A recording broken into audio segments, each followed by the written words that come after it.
La doctora Noel Urteaga, ya van varios años que estoy en la cátedra colaborando con el área práctica. Es importante comentarles que normalmente yo hago solo investigación y prácticas. En cambio este año me han dado la oportunidad de darles teóricas, ¿ya? De un área que es bastante interesante, que es el metabolismo del agua y la regulación que tenemos sobre lo que es el compartimiento acuoso y sus componentes. Y resulta que uno de los principales órganos que participa en el metabolismo del agua y su regulación es el riñón. Entonces el riñón es un órgano muy importante que nos va a permitir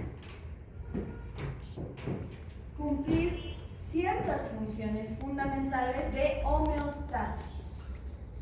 ¿Qué significa la homeostasis? ¿Alguien sabe? El equilibrio del medio interno. Ya. En realidad son todos los... Porque si lo ponemos como el equilibrio, es como si estuviéramos diciendo que homeostasis es el equilibrio, pero en realidad homeostasis es la capacidad funcional que nosotros tenemos como seres vivos de mantener ciertos parámetros en un supuesto equilibrio. ¿Ya? ¿Y qué significa ese supuesto equilibrio? El azúcar en la sangre. ¿Cuánto es el azúcar en la sangre? Ustedes tienen que saber eso. Ya han llevado eso en fisiología. ¿Cuánto es el azúcar en la sangre? Y esto es básico, no podemos saber.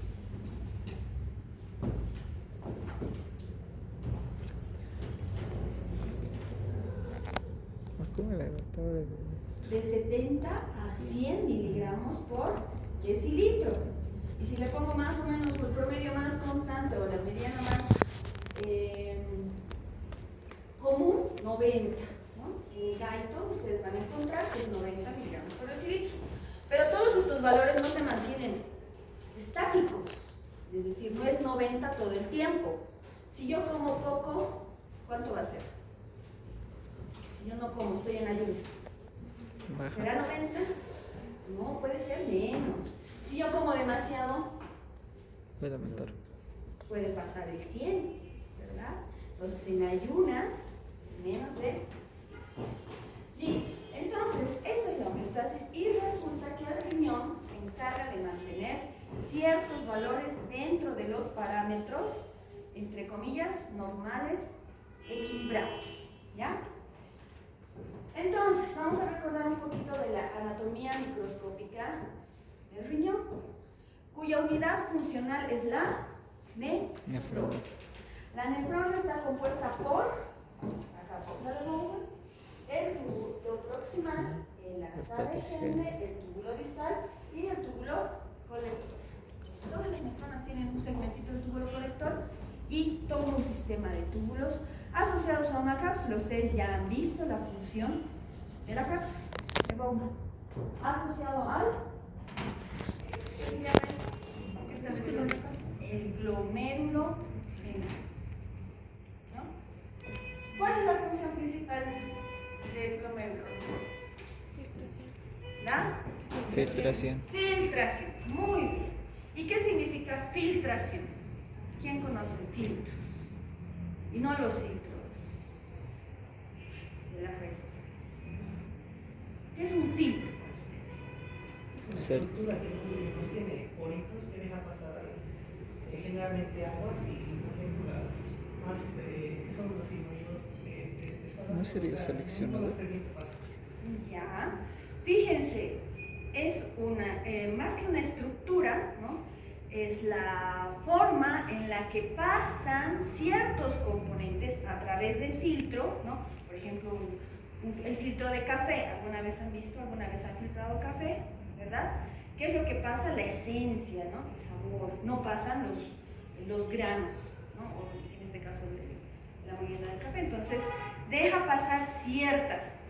Entonces, el ultrafiltrado glomerular está compuesto por plasma, principalmente agua, electrolitos. ¿Cuáles electrolitos? ¿Todos? todos los electrolitos, sodio, potasio, cloro. ¿Qué más pasa? Azúcar, glucosa, pasa la glucosa. ¿Pasan aminoácidos? Pasan aminoácidos. ¿Qué es lo que no pasa al filtrado glomerular? Las cosas grandes. ¿Cuáles son las cosas grandes de la sangre? Proteínas, muy bien. ¿Qué más? Las células, glóbulos rojos y glóbulos blancos que se quedan en el torrente sanguíneo. Entonces, principalmente pasa agua, electrolitos y componentes pequeños que van a ser parte de este ultrafiltrado. Imagínense si nosotros filtráramos y no cumpliéramos con dos funciones fundamentales de los túbulos, que son la reabsorción y la secreción. ¿Qué pasaría con la sangre? Se quedaría sin agua, porque pasa toda el agua. ¿Estamos? Entonces es fundamental que en los túbulos, tanto proximal, ascendente y distal, se restablezca gran parte de este ultrafiltrado glomerular hacia los capilares peritubulares para retornar al torrente sanguíneo. ¿Ya? Eso es fundamental. Y de eso vamos a hablar la clase de hoy, de los mecanismos generales de reabsorción y secreción tubular.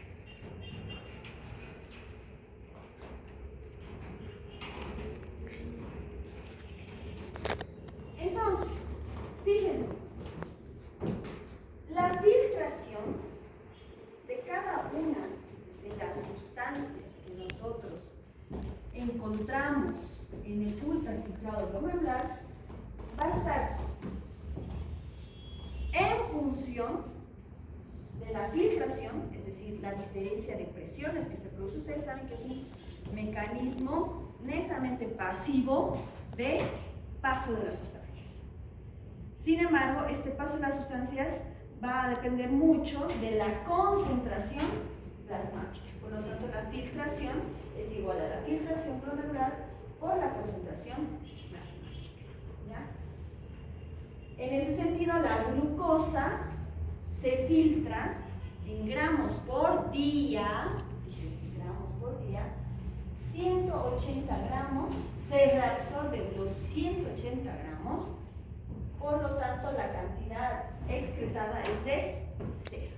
Es decir, glucosa no puede haber en la urea, porque se reabsorbe el 100%.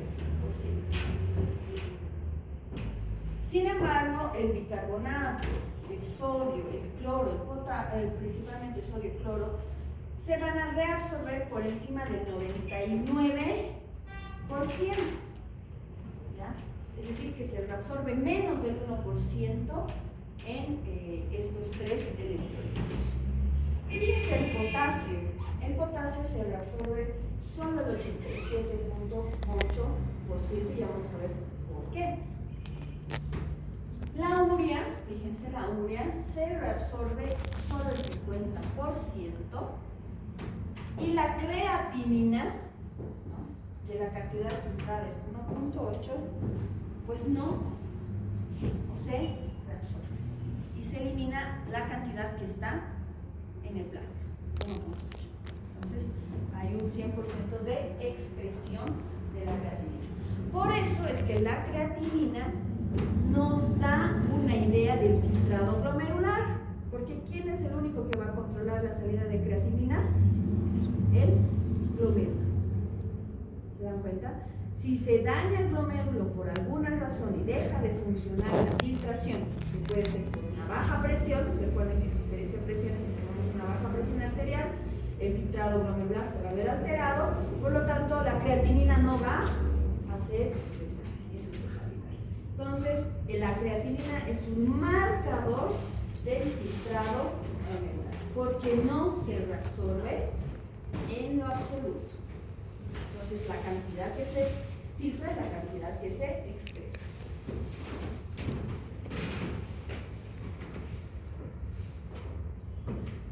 Entonces, vamos ejemplo sencillo. La glucosa se filtra, ya hemos dicho, 180 gramos por día. La reabsorción también es de 180 gramos por día. ¿Y de dónde nos sale estos gramos por día? Pues resulta que la concentración de glucosa es de 1 gramo por litro.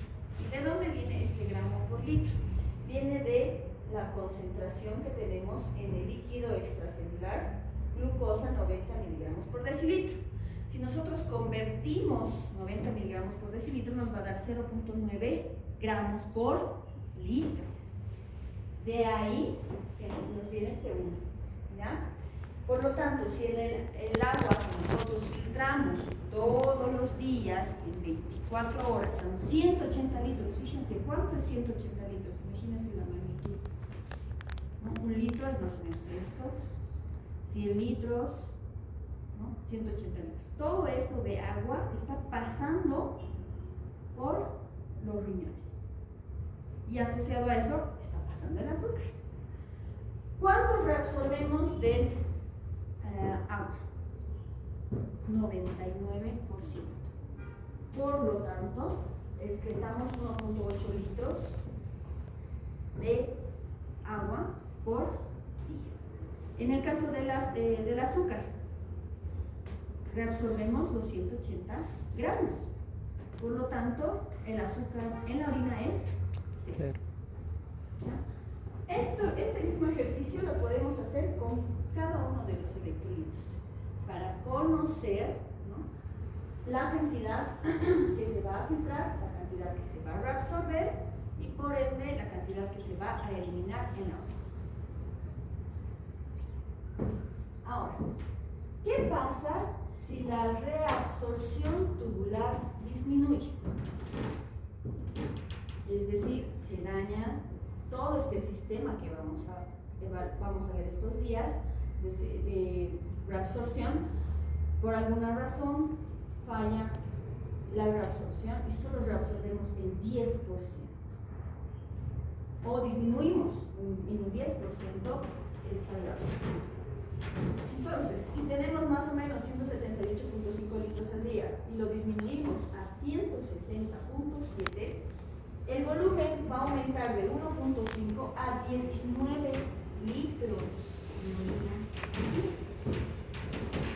Entonces, ¿qué va a suceder con el organismo? Uno, se va a deshidratar. Va a haber lo que se denomina una poliuria, 19 litros. Bastante. Solo disminuyendo la absorción de agua en 10%. O sea, sí está reabsorbiendo, pero su capacidad ha sido disminuida. Por lo tanto, tenemos 13 veces más de la excreción. Recuerden que son diferentes los términos, ¿no? Secreción es diferente de excreción. Excreción es cuando nosotros externamos ese fluido hacia fuera del medio interno. Y secreción es cuando nosotros, de alguna forma activa o pasiva, ponemos un elemento hacia el líquido, que en este caso es el ultrafiltrado glomerular, ¿ya? Entonces, 13 veces más, fíjense, de lo que nosotros podríamos excretar de orina va a ser excretado en caso de que se disminuya solo un 10%. Imagínense si la función tubular vaya a ser mucho menor. Esto sucede con muy pocas probabilidades. ¿Por qué? Porque el sistema tubular tiene varios, y vamos a ver la próxima clase, tiene varios segmentos y cada uno de los segmentos va a tener casi la misma capacidad de reabsorber agua, ¿no?, y reabsorber electrolitos. Entonces es muy poco probable que suceda este caso, ¿no? Normalmente los casos de poliuria o diabetes insípida se van a dar por alteraciones hormonales en la hormona antidiurética, ¿ya? Entonces normalmente los túbulos tienen un sistema de backup, le digo así, ¿no?, que si un segmento se daña, pues hay otro segmento que va a ir funcionando, ¿ya? Entonces siempre va a haber reabsorción de agua. Entonces casi no va a haber una alteración grande en la función tubular. Por lo tanto, ¿no?, los valores medios diarios de las sustancias como el agua, ya hemos dicho 180, que se resuelve 99%, la excretada es alrededor de entre 1.5 y 1.8 litros. Eso es lo que se excreta de orina todos los días, ¿no? Evidentemente dividido según la capacidad vesical de cada uno de los sujetos. Sodio, la cantidad filtrada, digamos, es de 630, se reabsorbe el 99.5% y se excreta 3.2 en la orina. La glucosa, 180, hemos dicho que se reabsorbe el 100%, se excreta nada. Y la urea de 54, el 50%, bueno, se reabsorbe alrededor del 40% y 30% se excreta, o el 30 gramos de unidad se excreta en la orina. Vamos entonces con los mecanismos.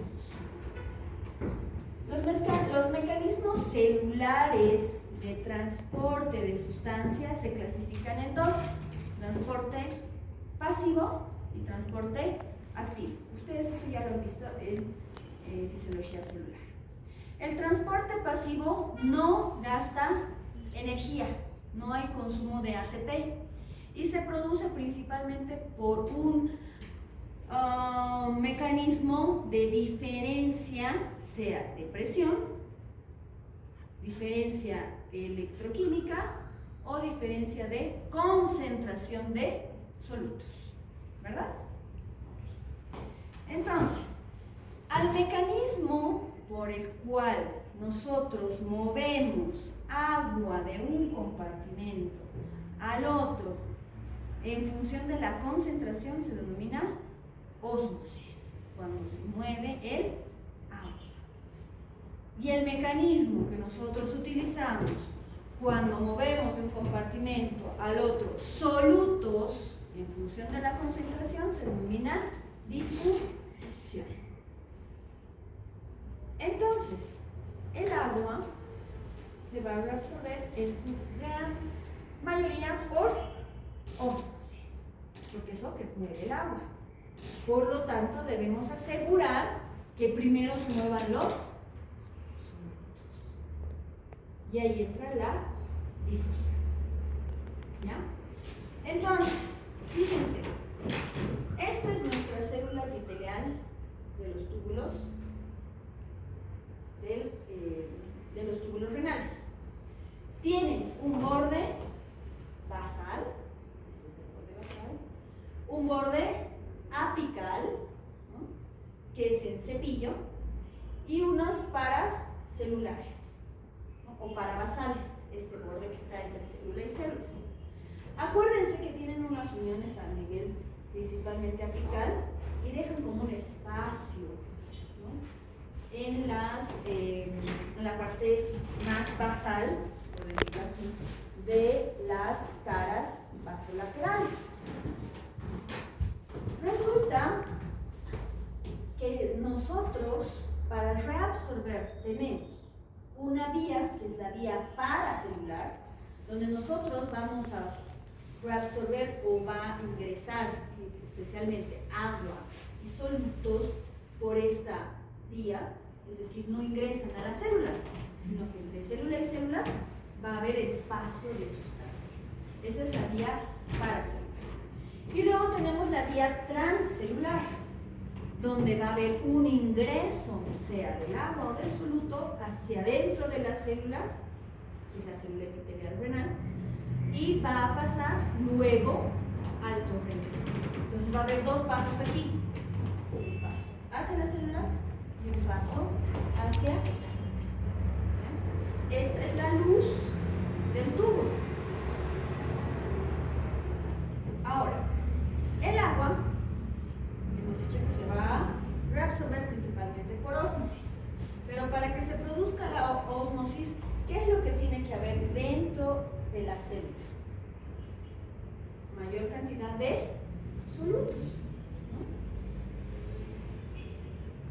Para eso tenemos que movilizar a los solutos. La movilización de los solutos se puede dar por difusión pasiva, nuevamente, si tenemos menos concentración de solutos, van a pasar de forma pasiva, ¿no? Pero también se van a movilizar de forma activa, ¿ya? Para garantizar la reabsorción de agua. ¿Cuál es el elemento del plasma más osmótico que ustedes conocen?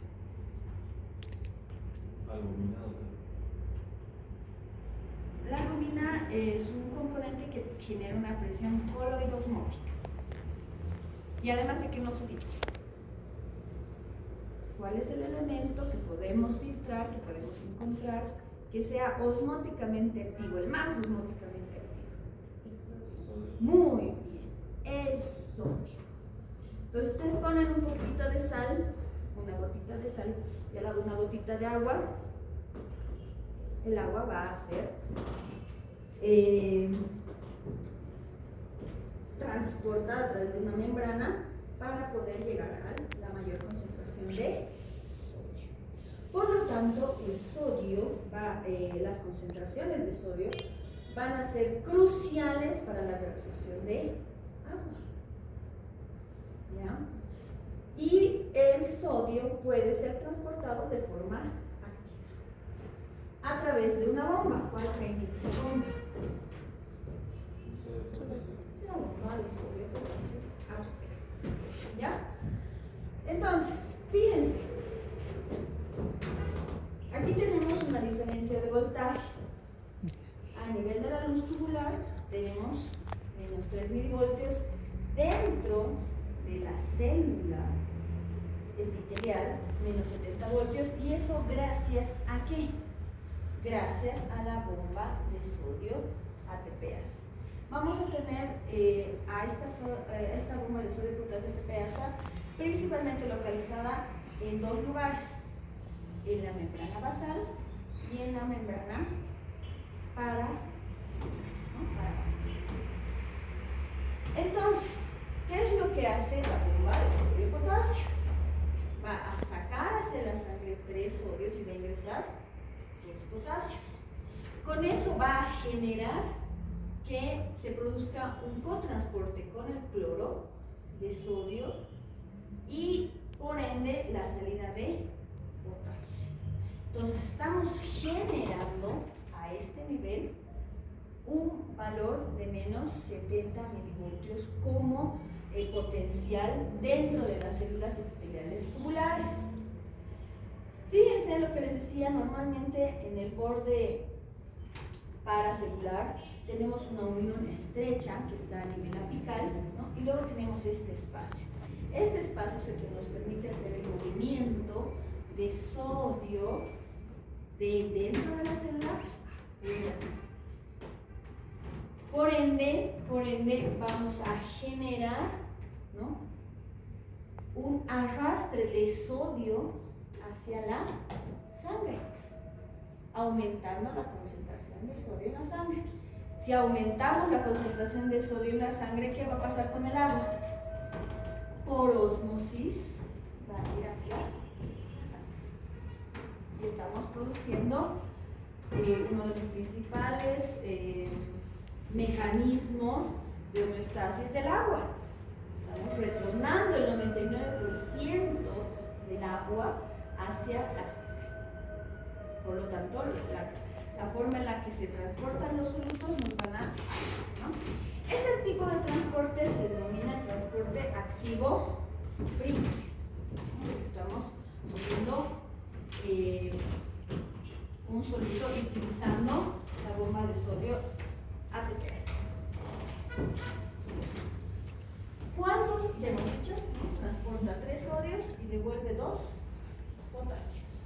Esa es la función principal de la bomba de sodio ATPase. Ahora, ¿qué pasa con otros elementos? Bueno, ese es el sodio, ¿no? Ya vamos a ver cómo funciona con el potasio, con el cloro, que normalmente son por difusión o transporte, sodio-cloro, como hemos visto. Pero la glucosa es diferente, porque la glucosa necesita de transportadores. ¿Ya? Y eso cuando vean la parte endocrina también van a estudiar con más detalle lo que son los transportadores de glucosa, los famosos GLUT, que hay como 20, que están distribuidos en diferentes tejidos. ¿Ya? Estos transportadores de glucosa a nivel renal, ¿ya? Vamos a tener de dos tipos, los GLUT y los SGLT, tanto el 1 como el 2. Estos transportadores SGLT que están en la membrana apical del borde de cepillo es un cotransportador de glucosa y sodio. Fíjense, nuevamente aquí está metido el sodio para ser cotransportado y arrastrar agua, a volver dentro de lo que es la sangre, y nos va a permitir ingresar tanto sodio como glucosa dentro de la sangre. El SGLT2 está en la primera parte del túbulo proximal, en el segmento 1, y es el que va a transportar el 90% de la glucosa filtrada. Va a reabsorber el 90%. Si encontramos una alteración de este cotransportador, pues evidentemente va a haber una deficiencia en la reabsorción. ¿Ya? Y el restante 10% es del SGLT1, que se encuentra en los segmentos posteriores del túbulo proximal. Entonces es fundamental que ustedes entiendan que va a haber un cotransportador activo que va a cotransportar glucosa y sodio y que además es específico. ¿Ya? Todos los procesos de reabsorción son altamente selectivos y específicos. Porque recuerden, tenemos que mantener, ¿no?, los valores relativamente normales dentro del medio interno. Entonces, selecciona. Ahora, este cotransportador, al margen de ser selectivo, es saturable. Es decir, que va a poder transportar glucosa y sodio hasta cierto límite. ¿No? El sodio, que tiene varias vías, sea difusión, sea cotransporte con aminoácidos, que es otra forma, ¿no?, de reingresar sodio, tiene varias vías. Difícilmente saturable. En cambio, la glucosa puede saturarse, los cotransportadores pueden saturarse. Es decir, que si filtramos mucha azúcar, porque hay mucha azúcar en la sangre, solo vamos a reabsorber hasta cierto. Por lo tanto, esto me va a dar un indicador clínico fundamental que se denomina glucosuria. Cuando los valores de glucosa en la sangre están elevados, vamos a filtrar elevados valores de glucosa al filtrado glomerular. Pero como la reabsorción es saturable, vamos a encontrar azúcar en la orina. Y eso se denomina glucosuria. ¿Estamos? Y es un indicador clínico que hasta los pacientes pueden identificar. Imaginación. ¿Cómo creen ustedes que un paciente puede darse cuenta que en su orina hay azúcar? Sabor. ¿Cómo creen?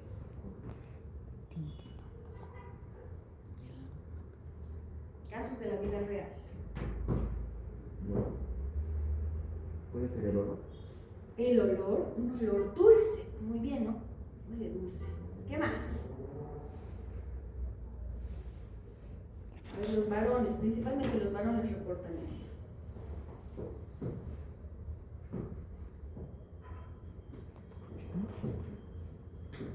Los varones tienen la facilidad de poder orinar en áreas públicas, del medio ambiente, ¿no?, libres. ¿Qué hay en un parquecito y un arbolito, digamos, ¿no? Y va y un paciente diabético orina ahí. Las hormigas pueden venir a la orina por el azúcar. Las hormigas que tienen afinidad por el azúcar pueden acercarse a esa área. Normalmente una persona que está reabsorbiendo el 100% de azúcar no va a tener la orina dulce. Por lo tanto, las hormigas no van a migrar, digamos, ¿no? Como que a buscar ahí algún elemento. Entonces, una de las cosas que importan los pacientes es que ni bien terminado de orinar hay hormigas, ¿no? O hay una migración extraña de hormigas al baño. Entonces, el baño lleno de hormigas. ¿Por qué? Porque hay azúcar en la orina. ¿Ya? Algunos pacientes mucho más osados, diría yo, hasta prueban su orina, ¿no? Está dulce. ¿Y eso es por qué? Porque se ha saturado justamente el cotransporte de reabsorción de azúcar hacia la sangre. ¿Vamos? Otro mecanismo interesante es la pinocitosis. ¿Ya? ¿Qué es la pinocitosis? Es la capacidad de una célula, en este caso del borde de cepillo del epitelio tubular, de modificar su forma, atrapar un componente y reingresarlo a la célula. ¿Ya? Pueden ser sustancias, principalmente proteínas pequeñas de bajo peso molecular, son reingresadas hacia la célula por pinocitosis. ¿Ya?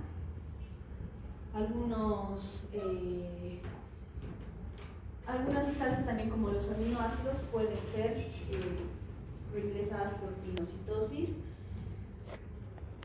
Este mecanismo es un mecanismo complejo, porque recuerden que va a haber gasto de energía, movimiento, ¿no? Y reingreso en forma de una vesícula.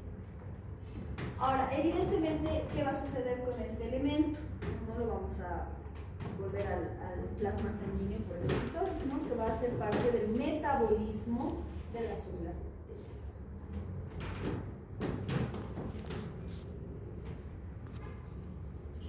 Veamos otro mecanismo que es la secreción activa, que se puede producir principalmente de hidrogeniones, ¿no? Los hidrogeniones, el bicarbonato, tienen secreción activa de transporte. Es decir, que vamos a generar movimiento a través de una ATPase, ¿no? Por ejemplo, ya hemos visto la bomba de sodio, potasio ATPase, que va a mandar sodio hacia el área de la sangre, ¿no? Los capilares, y va a reingresar potasio.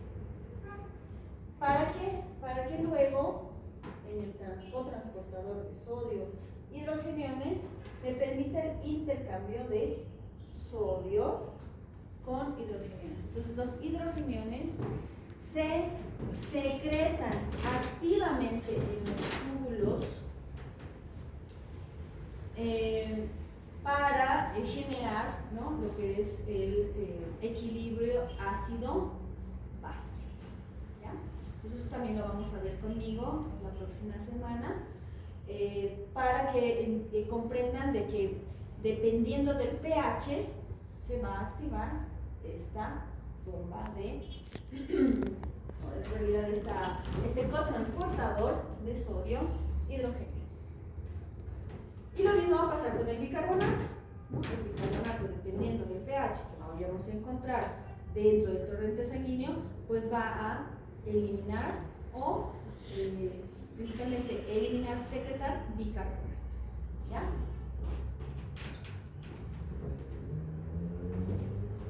Entonces, transportes máximos. Fíjense, aquí tenemos la carga de glucosa filtrada, ¿no? Expresado en miligramos por minuto. ¿Ya? Que normalmente va a hacer esto. va a llegar a 375 y se va a quedar en 375. Si por alguna razón yo tengo valores elevados del 375, se va a aumentar la carga filtrada. Esta carga filtrada es la que se va a eliminar, porque está por encima del umbral. ¿Cuánto entonces es el umbral que habíamos estado hablando antes? 375 miligramos por minuto. ¿Ya? ¿Y por qué es importante conocer esto? Porque recuerden que nosotros filtramos la orina en función del gasto cardíaco. ¿Y cuánto es el gasto cardíaco? Era... No me acuerdo los datos. Vamos a ver adelante. El gasto Cantidad de cardíaco sangre. es la cantidad de líquido extracelular que está en los vasos sanguíneos. Es el volumen sanguíneo. ¿Cuánto es el volumen sanguíneo? Alrededor de 5 litros. Es decir, que nosotros primero bombeamos toda la sangre en un minuto, por ende toda la sangre es filtrada en un minuto, y esos 300 miligramos, 355 miligramos, si una persona tiene más de 300 miligramos por decilitro en su sangre, vamos a poder observar glucosa. ¿Ya? Entonces, ¿qué va a pasar? Habíamos dicho que lo normal es que se reabsorba. Pero si por alguna razón nos hemos excedido los 375, se va a producir la excreción de esta carga filtrada. Y vamos a encontrar azúcar en la sangre. ¿Ya? Fíjense que acá tenemos un ejemplo de cómo nosotros con el tema del gasto cardíaco y la cantidad de volumen de sangre filtrado en un minuto, que son 125 mililitros por minuto, ¿ya? De estos 125, el agua se reduce 124, por lo tanto producimos 1 mililitro de orina por minuto. Y si eso lo vamos multiplicando por horas y por días, nos va a dar alrededor de 1500 mililitros, ¿no? Pero como hemos dicho que esta cantidad filtrada se multiplica por la concentración plasmática, que en gramos litro es de 1, ¿no? O más o menos 1, en este caso miligramos por mililitro, pues evidentemente, si nosotros tenemos más de 1 miligramo por mililitro, podemos superar los 375 miligramos por minuto de azúcar filtrada, y al superar ese umbral vamos a encontrar azúcar excretada en la orina. ¿Estamos? Y esto era debido a que hay un límite, ¿no? Transporte máximo.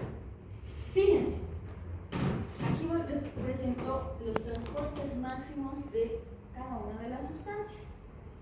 Glucosa, 375 miligramos por minuto.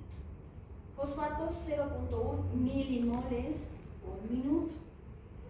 Sulfatos, 0.06 milimoles por minuto. Aminoácidos, fíjense, los aminoácidos también tienen su cotransportador, tienen un límite, es saturante, y es de 1.5 milimoles por minuto. Los uratos, 15 miligramos por minuto. Lactatos, 75 miligramos por minuto, y las proteínas plasmáticas se saturan igual hasta 30 miligramos por minuto. Es decir, que si por alguna razón se filtran proteínas, demasiadas proteínas, porque hay un daño en el glomérulo, recuerden que el glomérulo es como una red, ¿no? Como un filtro que estábamos hablando hace un momento, se va a filtrar proteínas de bajo peso molecular, pero todos se reabsorben, pero tienen hasta 30 miligramos por minuto. Si superamos ese umbral, va a haber otro problema que se denomina proteinuria, presencia de proteínas en la orina, ¿no? Que hasta cierto punto puede ser normal, puede deberse a un excesivo metabolismo, por ejemplo, en ejercicio, pero si supera valores muy elevados, nos va a hablar de daño en el glomérulo, ¿verdad? Fíjense de creatinina que el transporte, en este caso son transporte hacia la secreción. Recuerden que la creatinina, bueno, en realidad la creatinina no se va a reabsorber, por lo tanto su valor era de 1.8, pero en el caso, ¿no?, de su transporte activo podemos tener hasta 16 miligramos por minuto. Y el ácido paraminohipúrico, que es similar, o sea, son estas sustancias que ya les había mencionado, que no se van a reabsorber, podríamos tener hasta 80 miligramos por minuto de transporte máximo, ¿ya? En el caso que se requiera activar o transporte. Y finalmente, mecanismos de control. Ya habíamos dicho que la reabsorción de agua depende de la reabsorción de sodio. Y la reabsorción de sodio tiene un transporte pasivo y un transporte activo. El transporte activo principalmente por la bomba de sodio, la tepeasa, y el transporte pasivo por la difusión pasiva. Esta reabsorción de sodio va a generar un potencial negativo en la luz del túbulo, -3 milivoltios, ¿verdad? Que va a generar reabsorción pasiva de cloro. Por el otro lado, la reabsorción de sodio me permite la reabsorción de agua por ósmosis, lo que va a hacer que aumente evidentemente la concentración de cloro en la luz tubular, ¿ya? Al mismo tiempo va a aumentar la concentración de urea en la luz tubular, ¿no? Estoy quitando agua, por lo tanto está quedando cloro y está quedando urea, pero recuerden que el sodio ya se está absorbiendo. Esto va a condicionar que se empiece a reabsorber de forma pasiva cloro y urea. ¿Se dan cuenta? Entonces, a partir de la reabsorción de sodio, vamos a encontrar los mecanismos de reabsorción, o se van a activar los mecanismos de reabsorción tanto del cloro como de la urea, de forma pasiva, ¿ya? Y esto solamente en función de la diferencia de concentración de los solutos, tanto en la luz tubular como en los capilares peritubulares. ¿Estamos? Entonces, cada uno de estos segmentos va a tener, primero, la capacidad de reabsorber ciertas sustancias. Ya hemos dicho, en la primera porción del túbulo proximal se va a reabsorber la mayor cantidad, casi el 80% de agua, gracias a la reabsorción de sodio. ¿Ya? Entonces, el túbulo proximal, sodio, bueno, y eso va a arrastrar al cloro, como ya hemos visto, ¿no? Un mecanismo de control a través del sodio, arrastra agua, por ende va a arrastrar dentro de lo que es los capilares peritubulares. Vamos a encontrar principalmente transporte activo. ¿Transporte activo de qué? Del sodio. Porque vamos a mover sodio y potasio a través de la bomba de sodio a tepeasa. Y vamos a tener ósmosis, porque al mover sodio movemos agua, que es el elemento más osmótico dentro de lo que es el plasma. Posteriormente, el enlace de Henle descendente, fíjense, en el enlace de Henle descendente, vamos a encontrar gran capacidad de ósmosis, más que de transporte de activo de sodio. Entonces, hasta descendente, hasta de Henle, en el tubo descendente, vamos a encontrar en ese segmento pues una impermeabilidad, por decirlo así, ¿no? A ciertos elementos, como por ejemplo el sodio. En la rama ascendente, ¿ya?, vamos a encontrar difusión. Ya hemos visto cómo se ha absorbido sodio, se ha arrastrado agua, por ende se ha concentrado, y aquí hay una gran concentración de la orina, que lo vamos a ver igual en la siguiente clase con más detalle. Pues va a generarse una difusión de sodio, cloro y ufio. Nuevamente en el túbulo distal vamos a encontrar transporte activo de sodio. Y finalmente en el túbulo contorneado distal, que es como que la parte, yo le digo, es el control regulador, ¿no? Porque me va a decir, bueno, hay muchos solutos, hay menos solutos, pues el afinador de la cantidad precisa que necesitamos reabsorber se va a encontrar en el túbulo contorneado distal. Por lo tanto, aquí vamos a tener transporte activo, fíjense, tanto de salida como de retorno, es decir, de secreción como de reabsorción y ósmosis, para poder llegar ya al túbulo colector, donde principalmente va a haber transporte activo para hidrogeniones, potasio, fármacos y amoníaco. Entonces, nuevamente,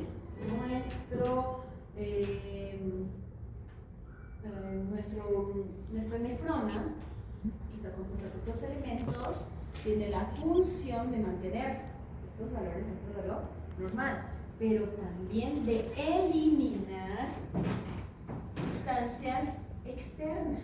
Y recuerden que los fármacos son sustancias externas, ¿no? Y finalmente, en este túbulo colector, todavía en caso necesario, vamos a tener la reabsorción de agua. Pero ¿en función de qué a este nivel? En función de una hormona que se denomina la hormona antidiurética. Esta hormona es una hormona que va a regular la cantidad de agua que nosotros excretamos en función de la osmolaridad plasmática. Fíjense, la osmolaridad plasmática que vamos a encontrar es la que va a regular el cerebro, que recuerden que la hormona antidiurética se produce a nivel central, el sistema nervioso central, para que pueda llegar hacia el riñón y decir, tenemos que reabsorber agua. Aumentamos la permeabilidad del túbulo colector o del túbulo contorneado distal para reabsorber agua. ¿En qué momento sucede eso? Cuando nosotros tenemos una concentración del plasma, ¿no? ¿Y qué implica una concentración del plasma? Cuando tenemos muchos solutos y hay una deshidratación, ¿no? Al aumentar los solutos, aumenta la osmolaridad plasmática, los osmorreceptores captan eso, se manda la señal para que se produzca la hormona antidiurética, y la hormona antidiurética va y aumenta la permeabilidad de agua. Por lo tanto, reabsorbe agua ya a este nivel. Por lo tanto, fíjense, todo lo que hemos visto hasta ahora, que son los mecanismos generales de la reabsorción y la secreción de algunos elementos, se producen sin que medie ninguna hormona hasta el momento final, donde ya nosotros vemos si necesitamos o no más agua dentro de nuestro organismo.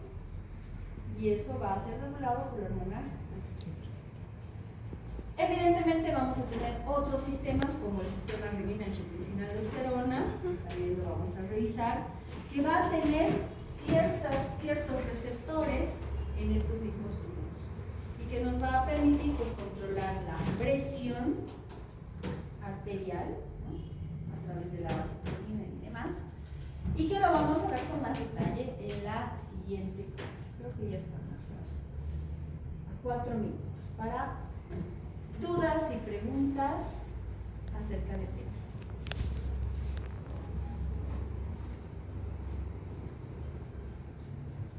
¿Ha quedado todo claro? Entonces, yo les pregunto. ¿Cuánto filtramos de agua por minuto? Les he dicho. 125 mililitros por minuto. Muy bien. ¿Cuánto filtramos por día?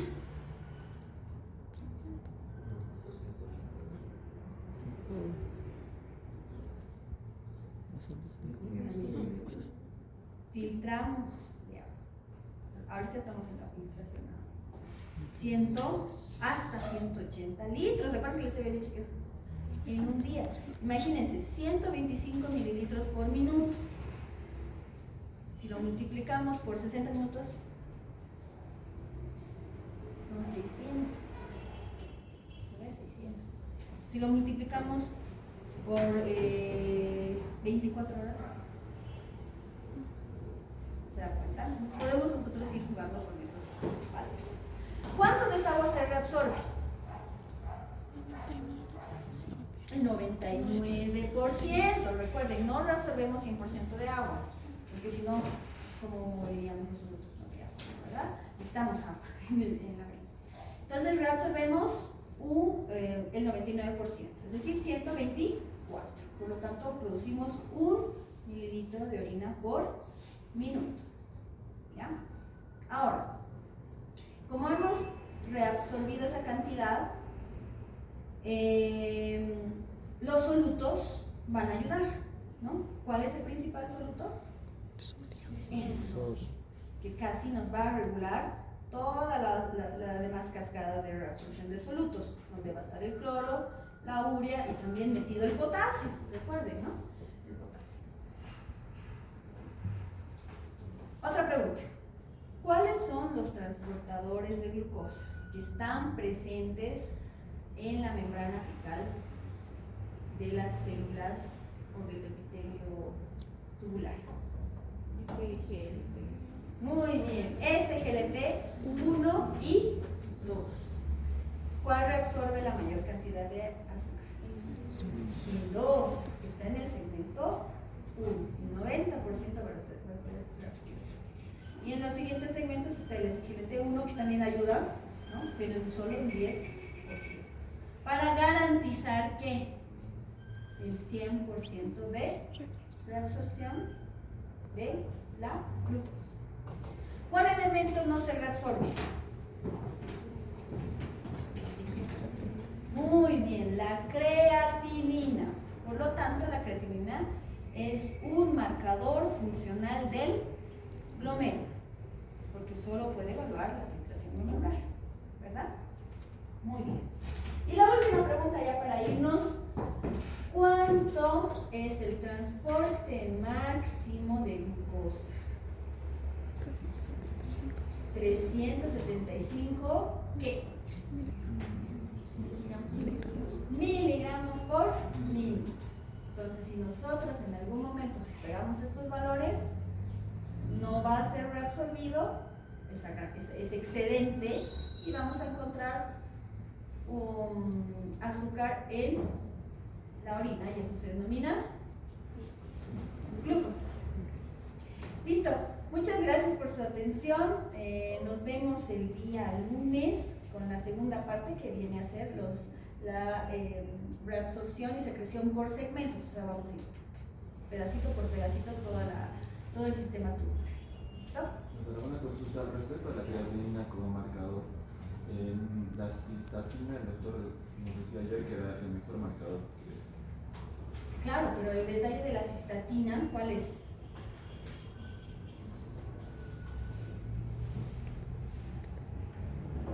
Fíjense, el ácido parapúrico, otro elemento, lo tendremos que introducir dentro de la sangre, tendremos que inyectar. En cambio, la creatinina es producida por el cuerpo. La creatinina es un producto de desecho del metabolismo de las proteínas. ¿Se dan cuenta? Entonces, es más factible, ese es el detalle, medir la creatinina, además que tenemos métodos estandarizados de medición, ¿no? Por eso en la clínica y en la práctica clínica general, ¿no?, se utiliza el marcador creatinina. Si nosotros sospechamos que esos valores de creatinina no son adecuados, si son o están dentro de lo normal, pero hay clínica, ¿no?, de fallas en la filtración, ¿cuáles pueden ser esas clínicas de fallas en la filtración? Ya vamos a ir para ese lado. Si no filtramos, ¿qué pasa con el agua? Se queda en el sistema, por lo tanto produce edema. Entonces yo tengo paciente edematizado cuya creatinina está relativamente normal, puedo utilizar otros elementos, ¿ya? Pero fisiológicamente, ¿no?, uno de los marcadores principales es la creatinina. ¿Por qué? Porque esta creatinina no se reabsorbe, ¿no? Solamente nos evaluamos. Listo, y bueno, evidentemente otros marcadores tampoco se reabsorben. Entonces nos ayudan a evaluar filtración. Muy bien, listo, entonces nos vemos el día lunes con la segunda parte.